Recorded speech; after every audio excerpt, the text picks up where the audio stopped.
Good morning, কেমন আছো সবাই? আমার আজকের ব্লগে তোমাদের স্বাগত জানাচ্ছি।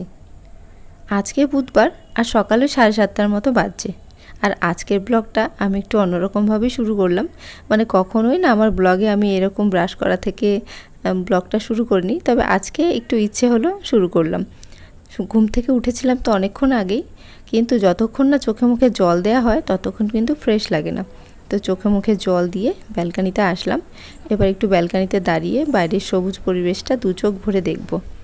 তারপর জল খেয়ে চলে আসলাম রান্নাঘরে। প্রত্যেক দিনের মতো যেহেতু চা খাওয়ার অভ্যেসটা আছে, তো এসেই দেখো চা বসিয়ে দিলাম। আর যেহেতু আমি রাত্রিবেলা একটু কষ্ট করে রান্নাঘরের কাজটা করে রাখি, ঘরটা একদম পরিষ্কার করে রাখি, সেই কারণে সকালবেলা উঠে আমার আর রান্নাঘরে কোনো রকম কাজ করতে হয় না। আজকে করে নিলাম লিকার চা, আর বেশিরভাগটা কিন্তু আমরা লিকার চাটাই খেয়ে থাকি সকালবেলায়। তো দেখো আমার গরম গরম 1 কাপ চা একেবারে রেডি। তো আমার চা খাওয়া হয়ে গেছে, এখন যাচ্ছি বাজারে। যেহেতু আমরা স্বামী স্ত্রী দুজন এখানে থাকি, আর আমার এই সংসারটাকে আমি একদম প্রথম থেকে নিজে হাতে সাজিয়েছি। যবে থেকে শ্বশুরবাড়ি ছেড়ে এখানে এসেছি, হাতে করে কিছুই নিয়ে আসিনি, একেবারে খালি হাত পায়ে কয়েকটা জামা কাপড় নিয়ে এসেছিলাম। তারপর যত দিন যাচ্ছে একটু একটু করে আমি আমার সংসারটাকে সাজিয়ে গুছিয়ে নিচ্ছি। আর যেহেতু দুজন থাকি, যেখানে যাই দুজন মিলেই যাই, তো এখন যাচ্ছি বাজারে। আমরা যতবারই বাজার করি দুজন মিলেই বাজারে যাই। তো এটা এসেছি বেনাচিতি সবজি মার্কেটে। আর এখানে কিন্তু প্রচুর সবজির দোকান, মাছের দোকান, এমনকি টুকটাক মুদিখানা দোকান, মোট কথা এই গলিতেই সমস্ত কিছু পাওয়া যায়। আর এখন কিন্তু সবজির দামটা অনেকটাই কম। তো দেখো এখানে কয়েক রকমের সবজি নিয়ে বাড়িতে চলেও এসেছি। আর এই প্রথমবার আমি একটা কাঁচা কুমড়ো কিনলাম। একটা পাকা কুমড়ো কিনেছিলাম, তো দোকানদার বলল একটা কাঁচা কুমড়োও নিয়ে নিন। তো ভাবলাম কত আর দাম, তো একটা নিয়েই নিলাম। বাড়িতে আসার পর একটু তো খিদে পেয়েই গেছে, যেহেতু সকালে শুধুমাত্র চা খেয়ে বেরিয়েছিলাম। তো তাড়াহুড়ো করে কি রান্না করব ভেবে ভাবলাম চটজলদি একটু ম্যাগি বানিয়ে নিই।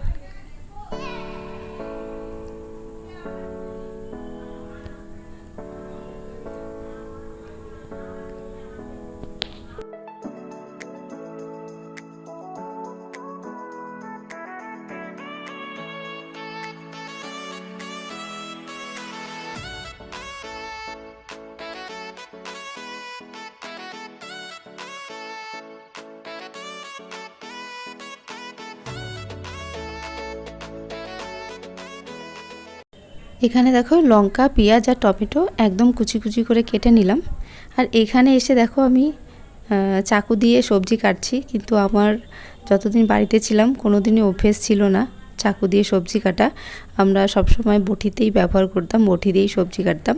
কিন্তু জায়গা পরিবর্তন হওয়াতে এখানে আসার পর ছুরি দিয়ে সবজি কাটা শিখেছি। তার একটাই কারণ, প্রথমে যেহেতু সংসারে এসেছিলাম কিছুই না নিয়ে, একটা একটা করে জিনিস কিনতে একটু টাইম লেগেছিল, যার জন্য সবার ফার্স্টে একটা ছোট ছুরিই কিনেছিলাম। ওই দিয়েই সবজি কাটতে কাটতে অভ্যেস হয়ে গেছে। তো দেখো বলতে বলতে আমার গরম গরম ম্যাগি একেবারে রেডি হয়ে গেল।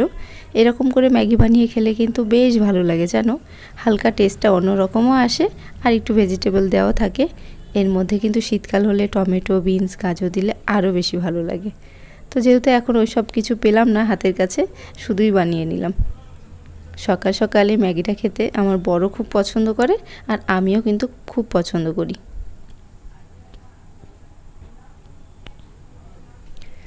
তারপর এখন আবার কাজে লাগবো, যে কারণে একটু জল খেয়ে নিচ্ছি। আর এত গরম পড়ছে 2 দিন থেকে আমাদের এখানে, মানে দুর্গাপুরে একদম বিচ্ছিরি গরম যাকে বলে, এত ভ্যাপসা গরম যে কি বলবো। তো দেখো তারপর রান্না বসিয়েও দিলাম। আর আমার সংসারে টুকিটাকি জিনিস কেনাকাটা করতে করতে শেষমেশ একটা জিনিসেরই আমার খুব শখ ছিল, এটা হচ্ছে এই যে শিলনোড়া দেখতে পাচ্ছ।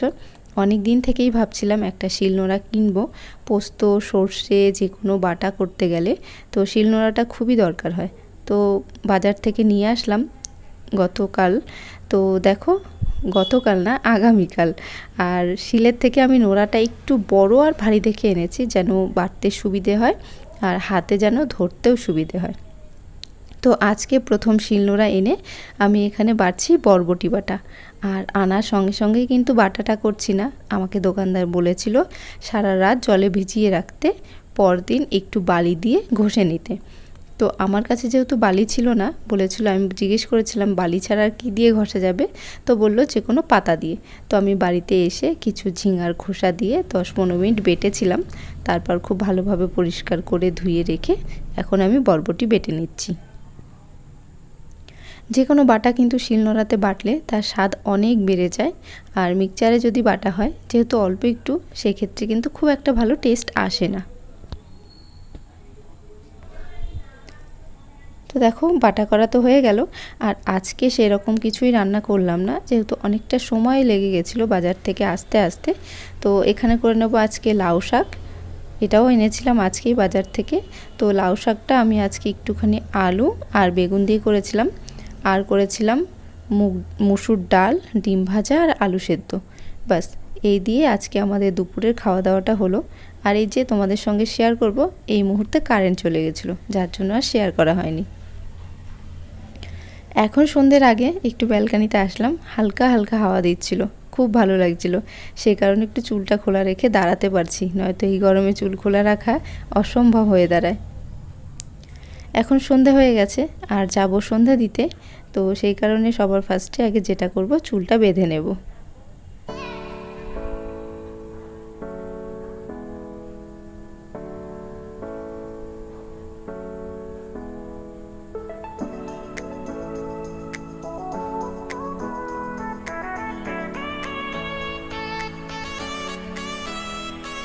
আমার চুল এইভাবে বাঁধলে খুব একটা থাকে না, তা যতটা রাখা যায় আর কি। তো দেখো তারপর ড্রেস চেঞ্জ করে তারপর সন্ধ্যা দেওয়া শুরুও করে দিলাম। শুভ্র বাড়িতে নেই, ও গেছে একটু কাজে।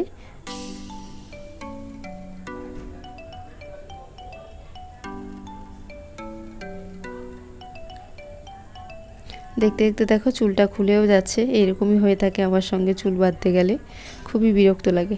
তো দেখো তারপর সন্ধ্যা দেওয়া আমার হয়ে গেছে, তুলসী তলায় সন্ধ্যা দেখানো হয়েও গেছে। তারপর এখন চলে আসলাম একটু গীতা পড়তে। আমার কাছে গীতা এসছে কয়েক মাস হলো, আমার খুব ইচ্ছে ছিল গীতা নেব, কিন্তু আমার মা এই গীতাটা আমাকে দিয়েছে। তো মাঝে মাঝে চেষ্টা করি একটু গীতা পড়ার, একটু বোঝার, জীবনটাকে একটু সুন্দর করে চলার। তো দেখো এখানে আমি একটুখানি গীতা পড়ছি, আর বেশ ভালো লাগে জানো, মনটা বেশ ফ্রেশ লাগে। আর গীতার কাছে অনেক কিছু শেখার আছে, যেগুলো জীবনটাকে অনেক সহজ করে দেয়, জীবনের দুঃখ বলো, রাগ বলো, অনেক কিছু কমিয়ে দেয়। মোট কথা গীতা পড়লে মন শান্ত থাকে, শরীর ঠিক থাকে, এমনকি পরিবেশটা মনে ভালো থাকে, চিন্তা বুদ্ধিটা ভালো হয়।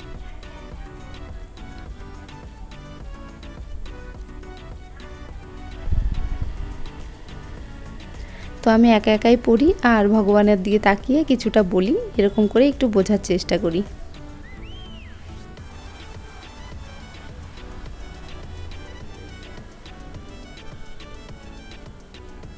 তো আমার গীতা পড়া হয়েও গেল, আর সন্ধ্যা দেওয়া যেহেতু হয়ে গেছে, এবার ভগবানের শয়ন দিয়ে দেবো। এই পর্দাটা দিয়ে আমি শয়ন দিয়ে দেবো। তো চলো আজকের ব্লগটা এইটুকুই, ভালো লাগলে একটা লাইক করো, চ্যানেলটা সাবস্ক্রাইব করো, আর এরকম ব্লগ দেখতে থাকো, পাশে থাকো। সবাই ভালো থেকো, সুস্থ থেকো। আজকের মতো টাটা।